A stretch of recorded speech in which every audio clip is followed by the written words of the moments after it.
Hi friends, வணக்கம். நான் உங்கள் அன்பு நண்பன் குருஷிவா. இது உங்கள் சினிமா சித்தர் சேனல். உங்களுக்கு என்னோட வீடியோஸ்லாம் பிடிச்சிருந்தா லைக் பண்ணுங்கள், ஷேர் பண்ணுங்கள். அதையும் தாண்டி பிடிச்சிருந்தா கண்டிப்பாக சப்ஸ்கிரைப் பண்ணுங்கள். இன்றைக்கி நம்ம ஷோவில் இந்தியன் 2 அந்த படத்தோட கம்ப்ளீட் ஆல்பம் வந்து நேற்று ரிலீஸ் ஆயிடுச்சு. ஒரு கிராண்ட் ஆடியோ லான்ச் நேரு உள் விளையாட்டு அரங்கத்தில் நடந்தது.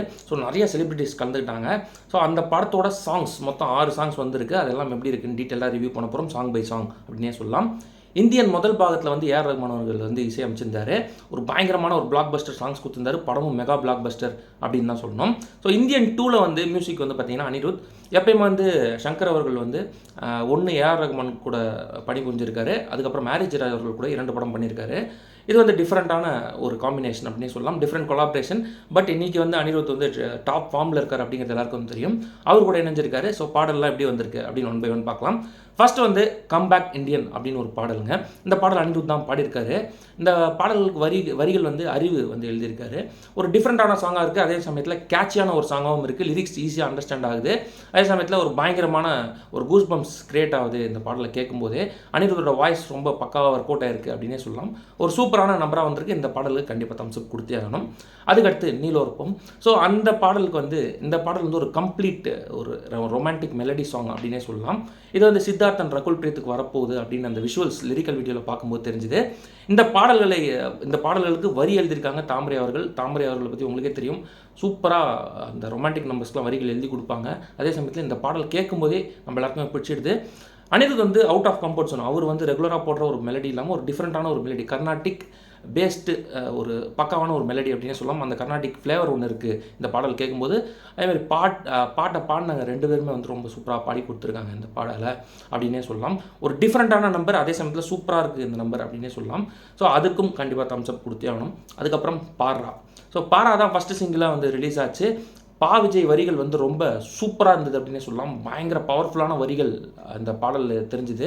அதுக்கப்புறம் அனிருத் வந்து சூப்பராக கம்போஸ் பண்ணியிருக்காரு இந்த பாடல் அப்படின்னே சொல்லலாம். இந்த பாடல் கேட்கும்போதே நம்மளுக்குள்ள ஒரு கூஸ் பம்ப்ஸ் உருவாகுது அப்படின்னே சொல்லலாம். அதை மாதிரி ஒரு பாடலில் தான் இந்த பாரா பாடல் அமைஞ்சிருக்கு. இந்த பாடலுக்கும் கண்டிப்பாக தம்ஸ்அப் கொடுத்தே ஆகணும். அதுக்கடுத்து இன்னும் கேலண்டர் சாங் அப்படின்னு ஒரு பாடல் இருக்குது. அதை வந்து கபிலன் அவர்கள் வந்து எழுதியிருக்காரு. ஒரு டிஃப்ரெண்ட்டான நம்பராக இருக்குது. கேட்டோன்னே பிடிக்குமா அப்படின்னு கேட்டிங்கன்னா இந்த பாடல் கேட்டோன்னே பிடிக்காது. பட் என்னன்னா இந்த படத்தை ஒன்றிய பாடல்கள் சொல்லுவாங்க. ஒரு சில சீன்ஸ் போகும், அது பேக்ரவுண்டில் இந்த பாடல் போகும் அப்படின்னு கேட்கும்போது எனக்கு தெரியுது. படம் வரும்போது அதுவும் நம்மளுக்கு கம்ப்ளீட்டாக தெரிஞ்சிடும் அப்படின்னே சொல்லலாம். இந்த பாடல் ஓகேஷாக தாங்க இருக்குது. அதுக்கடுத்து கதரல்ஸ் அப்படின்னு ஒரு பாடல். இந்த பாடலுக்கு வந்து ரோகேஷ் வந்து லிரிக் எழுதியிருக்காரு. இது அனிருத் யூஸ்வலாக ஒரு சில படங்களில் வந்து பேக்ரவுண்டில் இந்த மாதிரி பாடல்கள்லாம் வைப்பார். அதே மாதிரி தான் இருக்குது. இது அனிருத் ஸ்டைலில் ஒரு பாடல், சங்கர் ஸ்டைலில் இல்லாமல் அனிருத்துக்காக அவரோட ஓன் ஸ்டைலில் இருக்கிற ஒரு பாடல் தான் கதரல்ஸ். இந்த பாடல் ஃப்யூச்சரில் மேபி அந்த விஷுவலோடு பார்க்கும்போது பக்காவாக ஒர்க் அவுட் ஆகிறதுக்கு நிறைய வாய்ப்பு இருக்குது அப்படின்னு நான் சொல்லுவேன். அதுக்கடுத்து கடைசி பாடல், இந்த பாடலை பற்றியும் சொல்லிடணும். ஜாகா ஜாகா இந்த பாடல் பொறுத்த வரைக்கும் ஒரு சின்ன ஒரு பேக்ரவுண்ட் ஸ்கோர் கொண்ட ஒரு பாடல் அப்படின்னே சொல்லலாம். எனக்கு தெரிஞ்சு இது மேபி வில்லனுக்கான ஒரு தீமாக கூட இருக்கும் அப்படின்னு எனக்கு தோணுது.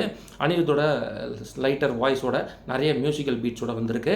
இந்த பாடல் விஷுவலாக பார்க்கும்போது எப்படி இருக்கும் அப்படின்னு நம்ம பார்த்து தெரிஞ்சுக்கலாம். இந்த பாடலும் ஒரு ஆவரேஜான ஒரு ஃபீல் தான் கொடுக்குது கேட்கும்போது. ஓவராலாக 6 பாடல்களில் 3 பாடல்கள் வந்து அற்புதமாக இருக்குது. மிச்சம் 3 பாடல்கள் எப்படி இருக்குன்னு ஃப்யூச்சரில் தெரியும். சில பாடல்கள்லாம் கேட்க பிடிக்கும். அது மாதிரி அந்த பாடல்கள் அமைதா அப்படின்னு பொறுத்து இருந்து பார்ப்போம். ஓவராலாக பார்க்கும்போது இந்தியன் 2 சாங்ஸ் எப்படின்னு வந்திருக்குன்னா சூப்பராக தாங்க வந்திருக்கு. குறை சொல்கிறபடி எதுவுமே இல்லை. ஒரு டிஃப்ரெண்ட்டான அட்டம்ப்ட் அனிருத் சைட்லேருந்து வந்திருக்கு. சங்கர் அவருக்கு என்ன வேணுமோ கரெக்டாக கேட்டு அனிருத்திட்ட வாங்கிட்டாரு இன்றைக்கி காலகட்டத்துக்கு ஏற்ற மாதிரி அப்படின்னு சொல்லலாம். இந்த ஆல்பம்க்கு என்ன ரேட்டிங் கொடுக்கலாம் அப்படின்னு பார்த்தீங்கன்னா 3.75 அவுட் ஆஃப் 5ங்க. கண்டிப்பாக எல்லா பாடல்களும் நீங்கள் கேட்கலாம். கேட்டு ரசிச்சுட்டு உங்களோட கமெண்ட்டை நீங்கள் கமெண்ட் பாக்ஸில் மென்ஷன் பண்ணலாம். எல்லாருக்கும் ஒவ்வொரு ஃபீல் இருக்கும். நான் சொன்ன கருத்துக்கள் மேபி டிஃப்ரெண்ட்டாக இருக்கலாம். ஒரு சிலருக்கு வேறு மாதிரி பிடிச்சிருக்கலாம். அதை வந்து நீங்கள் கமெண்ட் பாக்ஸில் சொல்லுங்கள். Thanks for வாட்சிங்க.